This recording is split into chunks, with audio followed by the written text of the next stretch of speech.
We're back for our daily MLB Best Bets here for game number 1 of the American League Championship Series in Toronto, Ontario, Canada, between the Toronto Blue Jays and the Seattle Mariners. After a 15-inning marathon, the Mariners have advanced to the American League Championship Series, and here we go. The representative from the American League will either be the Seattle Mariners or the Toronto Blue Jays here in 2025, and we've got our 3 best bets for this game. Yesterday, Cubs-Brewers, we were pretty successful. We hit on 2 of our bets, the under cash, and obviously Brewers money line hit as well. We will go over that game a little bit at the end of the video, and obviously Dodgers-Brewers at the end of the video as well. But of course, tomorrow we have 2 games with game 2 of the ALCS and game 1 of the NLCS. But again, today, for the most part, is all about game 1 of the ALCS between the Blue Jays and the Mariners. Folks, before we get into the video, make sure to hit that subscribe button down below for some more daily MLB best bets here on the channel. Also in the channel, we have our NFL best bets, predictions, and best player props. All of those have been posted throughout the week. Of course, today is week number 6, or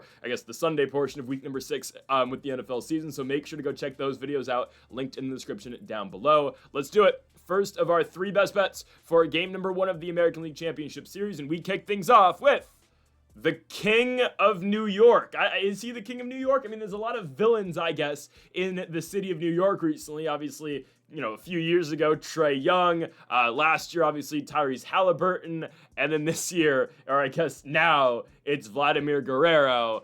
Da Yankee lose Vladimir Guerrero. I mean, hilarious stuff, obviously, out of both him and Big Papi. But the Blue Jays are now back. Game 1 of the American League Championship Series, and this is just a game that is set up for Guerrero to see a lot of success. Now, it starts with the starting pitcher, I cannot lie, for Seattle and Bryce Miller. Guys, the Mariners have a couple of really good starters. Bryce Miller, unfortunately, he's the exception. I hate to be harsh, but I cannot group him into the elite tier of pitchers that the Mariners have, and that's going to be a theme we're going to continue to talk about throughout the course of this video. But there are 4 really good pitchers for the Mariners, and unfortunately for them, I guess they got through it, but in that Tigers series, they had to go to Bryce Miller as their 4th starter because of the injury to Brian Wu. Now, we can expect Wu back, I would think, later on in the series. I would think he's probably going to be used in a bullpen role. Maybe if they get to the World Series, he'll make some starts, but I would expect with Miller starting game number 1, that moves Wu to the bullpen just because, well, Wu's not ready to pitch yet, and you can't throw Castillo today, you can't throw Logan Gilbert today because both of them were part of the 15-inning marathon game in game number 5 of the ALCS against the Detroit Tigers. So Bryce Miller has been pushed into this role because there's really nobody else they can go to. Now, again, Miller is not on the level of a Castillo, a Kirby, a Wu, or a Gilbert, and it's really not even close. I mean, it was either Bryce Miller or I guess Logan Evans for the start for Seattle, and I guess you have to go Bryce Miller, but this is a pitcher with a 5.68 ERA. He did make the start in game number 4 of the ALDS against the Detroit Tigers on Wednesday, so this is a relatively short rest. He only threw 55 pitches, so he should be fine, but I mean, Thursday, Friday, Saturday, it's really 3 days rest going into the start. On Wednesday in Detroit, Bryce Miller pitched 4 1/3 innings, gave up 4 hits and 2 runs. It was a game that the Mariners were in control of early, and obviously they blew it, meaning obviously we got the game number 5 in Seattle. But Bryce Miller's had a rough 2025. He has dealt with injuries in the summer, came back in August, pitched to a 5.63 ERA in that month. In September, 5.61 ERA for Bryce Miller. He's just been very mid. I don't even know if I can say mid, because mid is kind of pumping him up a little bit too much. Look at his last couple starts in the regular season. I mean, in Kansas City, 5 innings, 8 hits, 3 runs. Colorado, 5 2/3, 5 hits, 3 runs. And then against the Dodgers, 4 innings, 5 hits, 4 runs. And again, the Tigers start 4 1/3, 4 hits, 2 runs. Unfortunately for Bryce Miller, unlike the last series, he's actually facing a team now that can hit. Guys, the Tigers, as we saw in the 15-inning marathon, and sure, again, Seattle struggled too, but, you can get away with bad pitching against Detroit. You just need to find a way to, get some runs off of their very good pitching. You can't get away with bad pitching against Toronto, and I don't really think Seattle's going to have much bad pitching going for them in this series other than game 1. I mean, again, we'll get into the money line / winner at the very end of the video. I will have another bet, obviously, after this one right here, but this just feels like a situation where Vladimir Guerrero should be able to see so much success, and Vladdy's just been the guy so far of this postseason, guys. I mean, we've talked about Jackson Chourio, obviously, right? Brewers win yesterday without Chourio really making the biggest impact, but regardless, right? Chourio had a huge postseason up until, well, he has had a big postseason. Vladimir Guerrero has had the biggest postseason out of any player so far this year. Vladdy's batting .529. Sure, it's only 4 games against the Yankees, but still, he's batting .529 with a 1.609 OPS. Yeah, that's a real stat. I mean, it is insane what he's done so far. Again, King of New York, but look again, it's more than just the numbers. Look what he's actually done in every one of these starts or every one of these games. Saturday in game 1 against the Yankees, 3 for 4 with the home run. Ooh, man, it's been big moment after big moment. Game 2, 3 for 5 with the home run. 4 RBI in there as well. Game 3, 2 for 4 with the home run. Game 4 was the clincher, obviously, for Toronto. And that was the only game in which Guerrero did not go yard. He only went 1 for 4 with the single. Only went 1 for 4 with the single. So in 3 out of the 4 games that Guerrero has played so far in the postseason, he has easily exceeded the 1.5 total base mark, with obviously 3 hits in back-to-back games and 3 straight games with home runs. There's a chance, and there's a definite chance Seattle just pitches around Guerrero this game because, he's the guy, obviously, who's going to make the biggest impact, but I think the guys ahead of him in this lineup are going to get on, especially against Bryce Miller, and it's going to kind of force Seattle to pitch to him. Now, the Blue Jays, I mean, it's Springer, and we're probably going to see Lukes, I would assume, ahead of Guerrero in game number 1. Bo Bichette is still a question mark. Bichette is now marked as day-to-day. He has resumed running the bases now. We can only assume Bo Bichette will be on the active roster for the American League Championship Series. Will he play in game 1? I don't know, but I think at the very least expect Bichette to either DH or be back in the lineup for at least the Seattle portion of this series in games 3 through 5. Regardless, though, I mean, again, and Bichette, by the way, a huge factor if he's in the lineup. I mean, this is the guy who, when he got injured, had the most hits in the American League. So, a huge guy to have in the lineup. Bichette batted .311. My entire point with this is, though, there are going to be guys before Guerrero in the lineup that forces Bryce Miller in Seattle to pitch to Guerrero. There's no way out of this because of the way George Springer has been hitting, because of the way Nathan Lukes has been hitting. I mean, everybody so far on this Toronto team has dominated in the postseason. And I'm sure you can say again, oh, the Yankees pitching hasn't been great. Sure. But the Blue Jays have seen so much success with their bats, and Guerrero is one of the biggest reasons to that. I mean, he has been the best hitter so far of this postseason. I guess Aaron Judge had a massive postseason, but unfortunately for Judge, his team couldn't get him. Couldn't get him here. Obviously, Guerrero is still playing, and Aaron Judge is not. So I got to go with Vladimir Guerrero Jr. today, over 1.5 total bags at home against a very mid pitcher in Bryce Miller. I expect Guerrero to come through, and I feel like this is highway robbery at the line. We're getting it at -110 for one of the best hitters in the game. I'll say it, the best right now postseason hitter in baseball, Vladimir Guerrero, to just get 2 bags at -110. Again, 2 singles, a double, a home run, which he's done in 3 out of the 4 games he's played so far in October. We have to go with Guerrero here. I love the matchup against Bryce Miller. Give me Vladdy Jr. over 1.5 total bags at -110. On now to our second best bet of the video. Continuing with our theme of the Blue Jays hitting off of Bryce Miller, I think the over is quite free here. And honestly, it may be the best bet you can get for this game. Why do I say that? Wait till the money line pick that I'm going to give in a second. Guys, the Seattle bullpen is more than backed up. I mean, need I say how many guys had to pitch yesterday or on Friday for Seattle? They had to go to their entire bullpen, plus they had to look to starters like Logan Gilbert and to Luis Castillo to try to hold off Detroit, right? I mean, they went to Kirby, Spire, Brash, Munoz, Gilbert, Bizzardo, and Castillo. They used 7 arms, if I did my math right. Yeah, counting. Yeah, that's math.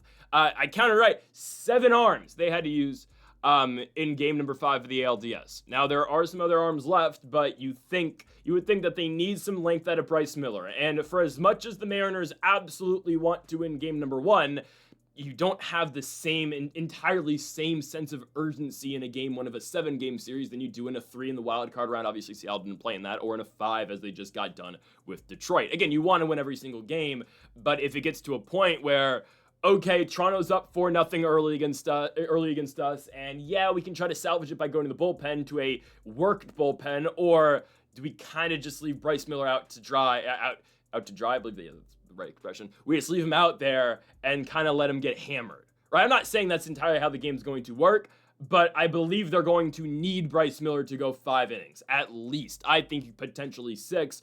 The thing is, Bryce Miller has not gone 6 innings since August 31st in Cleveland against the Guardians. So it's been a while since he's gone that deep into a game. On average, he goes 4-ish, potentially 5-ish innings per outing. They will need him to go deep in this game, but my goodness, the way the Blue Jays are hitting right now, it's kind of hard to ask for, right? In that Toronto-New York series, the over 7.5, again, not saying, all the Blue Jays-Yankees games didn't all have that same over line, but in 3 out of the 4 of those games, they cleared 7.5 runs. The only game where that line did not clear was in Game 4, the elimination game in which Toronto won 5-2. Game 1 was a 10-1 victory for the Blue Jays, 13-7 in Game number 2, 9-6 win for the Yankees in Game number 3. Another big factor, the Mariners hit so much better away from Seattle than they do at T-Mobile Park. You take away the marine layer out there, and you get a team that can hit bombs. I mean, look at all the success this team had hitting in Detroit, and compared that success, or I guess lack of success, that you saw at T-Mobile Park. I mean, runs were at an absolute premium in Seattle, and then when they went to Comerica, I mean, again, I know they split those 2 games, but it was just a different team, and we've seen that throughout the course of the season with Seattle, because this is a team that has all the power bats in the world. I mean, again, Cal Raleigh, Julio Rodriguez, Randy Arozarena in the leadoff spot, Naylor, who had a big series, Eugenio Suarez, who's waiting to erupt, hell again, Jorge Polanco was huge, obviously, against Tarek Skubal, and even Robles, Canzone off the bench, J.P. Crawford. I mean, there are guys waiting to erupt. Hell, Rivas, who hit the big hit, who had the big go-ahead, or I guess tying knock, in the 7th inning against the Tigers in game number 5 of the ALCS. There are so many guys in this lineup, and this is a point I made very early when we were talking about the Blue Jays and the Yankees series. The Blue Jays don't have one ace. I think the closest thing to that, honestly, is Trey Savage. The effort they got out of Savage in game number 2 is incredible, and obviously Savage will be the game number 2 starter for the Blue Jays in the series as well. So again, same type of deal for Toronto. They're going to go to Kevin Gausman in game number 1. They're going to go to Savage in game number 2. Game 3, I guess we'll see, but I assume it's going to be Shane Bieber plus the bullpen, and maybe they go back to straight pen in game 4. I don't know. Again, with the Bassett injury, I don't know if he's going to be on the roster or not. I doubt they're going to put Max Scherzer on the roster because Scherzer's just been very bad, unfortunately, this year. So who knows, again, what Toronto is going to look to in terms of pitching, but what I do know is that it's going to be Gausman in game number 1, and it's going to be Trey Savage in game number 2. Against Gausman, again, I don't think he's a bad pitcher, but the point I continuously made early in that Blue Jays-Yankees series and why I've always been hesitant about Toronto in this postseason is, I mean, Gausman's not an ace. He's good. I would not consider Gausman a guy like a Tarek Skubal, like a Christopher Sanchez, like, hell, one of the 4 guys, not Glasnow, one of the 3 guys, I guess Glasnow pitched well too, any of the guys the Dodgers have, and he's not a Freddie Peralta. I know Peralta did not pitch well at Wrigley, but I would not consider Gausman in the same tier as all of those guys. He's good. He's not a guy, though, like Skubal, where we can say, okay, we expect 7 innings out of him or 6 innings out of the guy, and he's going to give up at max 1 or 2 runs. I know Gausman in game number 1 of the series gave up only 1 run in 5 2/3, but you take the Mariners away from Seattle, you put them in a, I wouldn't say Toronto's the most hitter-friendly park, but a much more hitter-friendly park than Seattle, because many parks around the country are much more hitter-friendly than the Mariners, and it creates for more runs. So again, 7.5 runs, we just need 8. That's not much to expect, especially when you consider, all right, Mariners just got done with the 15-inning game, and sure, you can say, oh, maybe their bats are tired too, but I mean, that's not the same thing as their arms. I mean, guys, their arms are cooked right now going into this game, and that's going to fix itself as the series goes on, don't get me wrong, but they are so backed up, and the point I made earlier about potentially Vladimir Guerrero getting multiple looks at Bryce Miller remains for the rest of the team. Bryce Miller is going to have to pitch deep into this game. I can almost 100% guarantee you that he's going to throw more than 55 pitches in this game number 1 than he did in game number 4 against Detroit. And also, again, Bryce Miller is pitching off a relatively short rest, but he only threw 55 pitches, so he should be fine to go, I think, at least 80 in this game. And then, okay, when Miller comes out, you have either a backed up bullpen, or you got guys that you don't have your front line guys going. I mean, are you gonna throw Matt Brash? Are you gonna throw Andres Munoz? Are you gonna throw Bizardo? I don't know. But again, those guys literally just throw. So when I look at this, and also, by the way, the lineups. I mean, look at what Seattle's got. Again, we went over that earlier. Everyone in that lineup's a power threat. Everybody is. And, I mean, is there a hotter team in baseball right now than the Toronto Blue Jays? There's not. look at what they do against the New York Yankees. I mean, they scored 13 runs in game 2. They scored 10 runs in game number 1. That is 23 combined runs, obviously. 23 combined runs in the first 2 games that they played in Toronto. Hell, they cleared the 7.5 line by themselves. Everyone in the lineup is hitting. Springer, Schneider, Lukes, whoever again is batting in the 2 spot, probably again Lukes with the righty on the mound, Vladdy, Alejandro Kirk, Dalton Varsho, Ernie Clement, Kiner Falefa, Andres Jimenez. I mean, there are Miles Straw. Everyone in this lineup is going to contribute. Everyone is going to, trust me. Believe you me, they are going to get a great effort tonight. I think that, again, that starts with Vladimir Guerrero. I like the spot in Toronto. Again, Bryce Miller is not great. Again, Gausman's a better pitcher, don't get me wrong, but with the power that Seattle possesses, they will find ways to get runs off of Kevin Gausman. And I expect them to do a lot more, at least, than what the Yankees did in game number 1. So I believe the over 7.5, I don't want to call it free, but it's a pretty good bet in my opinion. Over 7.5 here in Toronto between the Mariners and the Blue Jays, minus 120 odds, again, for the over 7.5 here in game 1 of the ALCS. On to our final best bet of the video. And again, this may be the best bet because I just don't know if you want to play this. Here it is, Blue Jays minus 155. Guys, I can't bring myself to take Seattle here. Now, if you are going to force me on a pick or a winner of this series, I'd probably lean Toronto. Just their bats, and I think their bats are more reliable than Seattle's. However, you get Seattle out of the just, the pitcher dominance type series, maybe they are better. So I'm on the fence about the series pick. I am. But what I do know is that game 1's going to go to Toronto. I think it changes when Seattle gets their best arms back and going, at least, and starting. But in terms of game number 1, yes, I'm going to be picking the Toronto Blue Jays.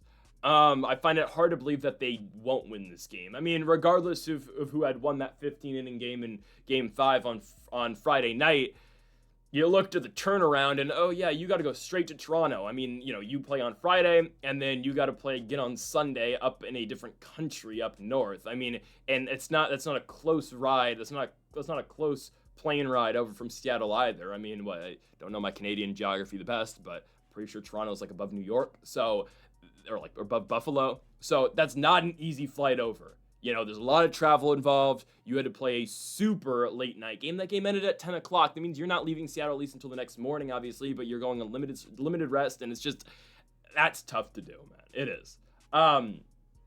And the problem is beyond just, we're tired. We played a very late night game the night before. No, the problems start with your bullpen, and the main problem is Bryce Miller. Because, like I've detailed throughout the course of this video, what happens after Miller comes out of the game, or what happens once Miller starts getting, hammered on? What does Seattle go to? What do they look for? Because, I don't know what they're going to do. I don't know what the hell they're going to do after Bryce Miller gets shelled. Because, guys, if Max Fried's getting shelled, and, now, Fried was good this year. He did have his moments where he wasn't great this season. But if Max Fried's getting shelled, and pretty much every single pitcher, for the most part, the Yankees threw in the ALDS is getting shelled against Toronto, especially, again, every pitcher that the Yankees threw up in Toronto, Ontario got absolutely mauled. What the hell is going to happen when you have to face, or what the hell the Mariners going to do when you have your lowest leverage guys going? To me, again, you don't want to say any game's a throwaway game, but to me, this feels like a throwaway game for the Mariners. Not because they want it to be, but just because of the circumstances coming off of game number 5. I mean, I don't blame them at all. Again, Dan Wilson, you got to do 100%. You got to do everything in your power to get out of that game, right? Using Castillo, using Gilbert. Castillo was very likely your game 1 starter. I believe Castillo probably is your game 2 starter, I would assume, unless you can get Wu to start, but I believe Castillo is still your game 2 starter tomorrow, because he only threw like 20-something pitches, but you don't want to pitch him right away. I don't know. Regardless, you have to use both those guys. You have to use Castillo, you have to use Gilbert, because who knows if they're even in this spot if they don't use Castillo and Gilbert. It could be the Tigers, and this could, of course, have been Detroit's problem. That's why Detroit used Jack Flaherty, which, it is what it is. That's why they used Jack Flaherty, who, did all right. Flaherty was fine. Flaherty got himself in trouble. He got out of it. It was right after Flaherty got pulled. Regardless, though, that's why Detroit used their starters. Seattle used their starters. I mean, you got to do everything in your power to get to the spot because there is no more season. But unfortunately, part of, going all out, which is what you have to do in game 4 or game 5, turns into, okay, now we're kind of, we're at a big disadvantage now in game 1 of the ALCS. But like I said earlier, I mean, it's okay, honestly. It's not like the wild card round where you lose one game and then you're playing for your season the next, or even like the ALDS where you lose one game and okay, now, you're down 1-0 in a 5-game series. You'd never want to be down 1-0 in a 7-game series, but that's so doable. I mean, it's very doable. Guys, the Mariners, what they should be looking at in this Toronto series, at least in the Toronto part of this series, at least in games 1 and 2, should be, all right, we need to find a way to steal one of the first 2. And you're probably thinking game 2's your game. Probably are, right? Assuming Castillo goes, potentially Brian Wu. I don't believe it's going to be Brian Wu, but that's the game that, that's the game that you desperately need. Game 1, you're just trying to get out of there with a fresh bullpen for game number 2 in Toronto when you have your better guy. Again, Castillo is levels ahead of what Bryce Miller has done here, and of course, in 2025. So I find it very hard to believe that the Blue Jays will not win this baseball game. Everything leads me to believe that they will. Again, am I blown away with Gausman? No, I think he's going to give up runs, but pretty obviously, I believe Bryce Miller is going to give up way more runs than what Kevin Gausman is going to allow in this game. Also, Toronto bullpen's more than ready for this spot. I mean, that Yankees game was on, what? The Yankees game was on Thursday? No, Wednesday. Thursday. It was on Thursday. Wednesday. I mean, they've had a minute now, right? I mean, you get Thursday, Friday, Saturday, you have 3 days off. Everyone is available, and obviously now you have your starting rotation in order too. Obviously tomorrow you Savage, which I believe is going to be an uphill climb for Seattle, even though, I think Trey Savage is beatable, obviously. It's going to be a second postseason start. Again, we'll cross that bridge when we get there tomorrow, but in this particular outing, Gausman versus Miller, I mean, come on. This is a pretty clear victory for Toronto, and the team gets more dangerous, too, if Bo Bichette re-enters the lineup. Now, I think right as of now, again, if what I have gotten is correct, Bo Bichette's kind of like in a Harrison Bader type situation right now where he can pinch hit probably because, I'll be damned if they don't put him on the postseason roster on the ALCS roster. Bichette will be in a position where he can pinch hit.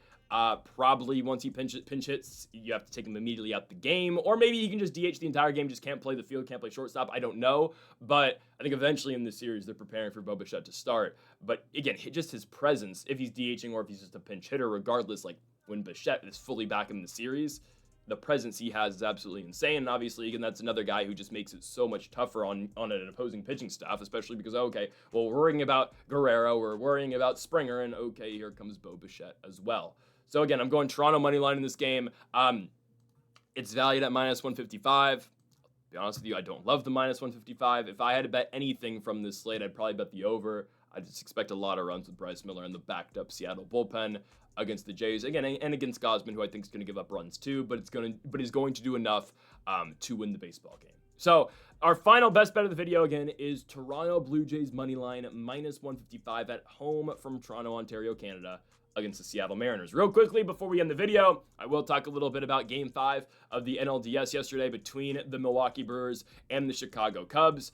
Game kind of went how I thought it was going to go, right? Low-scoring affair. Not the entire pitcher sequence didn't entirely go how I thought it was going to. I expected both teams to use openers. I didn't think Tyler McGill was going to go in the first. Trevor McGill, my apologies. I did not expect the Brewers to use their closer in McGill in the very first inning, but they did it, and that's fine. Again, I did question, and if you watched yesterday's video, I did question who was going to be that opener. That's why I kind of thought, maybe it just might be Mizorowski, because obviously just to start, because who else do you have? You can really rely on Ashby, who struggled at points, but obviously Chad Patrick got him out of a jam. Regardless, though, McGill, they used their closer in the first inning, then they go to Mizorowski for 4 innings, and they go to Ashby, Chad Patrick for basically 2, and then Uribe gets the 2 or the 6-out save.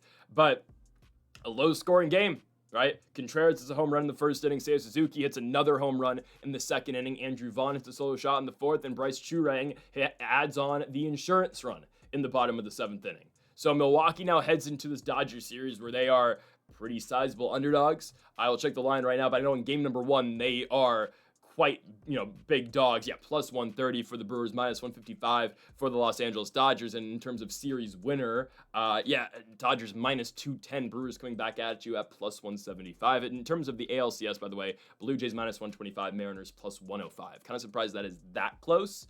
but I guess, I don't know. I feel like if the Mariners lose this game one like we think they're going to, that line for Mariners to win the series, even though at a disadvantage losing game number one, is going to be at great value. So just hold on to that one. But Brewers win the game. They do what they need to do. The long fly, obviously, the long ball was their biggest advantage in that game. Cubs don't really go to a starter. Colin Rie is their starter, obviously, that they pitched, but they threw Pomeranz in the first as an opener. They go to Rie, Palencia, Theobar, Kittredge, and Keller, who was very good again. But I was a little surprised they didn't go to Shota Imanaga, but considering how Shota had pitched leading up until this point in time, again, it makes sense. So, Brewers win the series. They now go on to take on the Los Angeles Dodgers. It's going to be an uphill climb for Milwaukee, at least on paper it's going to, but just remember what the Brewers have done against the Dodgers so far this season. They've been very good against this team, and you can call them, regular season warriors all you want, and sure, I'll be the first to tell you, I did not think the Brewers were going to go, I didn't think the Brewers were going to go to the World Series off the bat. I thought they were probably going to get got by whoever meets them in the NLDS, NLCS, again, regardless, Philly, Los Angeles, it is the Dodgers. So, again, I expect the Dodgers to probably win the series. I'm not going to be picking the Dodgers every single game, though, because matchups are a thing. But just remember, again, what the Dodgers and Brewers, just remember their two series so far this year. If I'm the Brewers, I'd rather match up with the Dodgers and the Phillies, just because of how they played the Dodgers so far this year.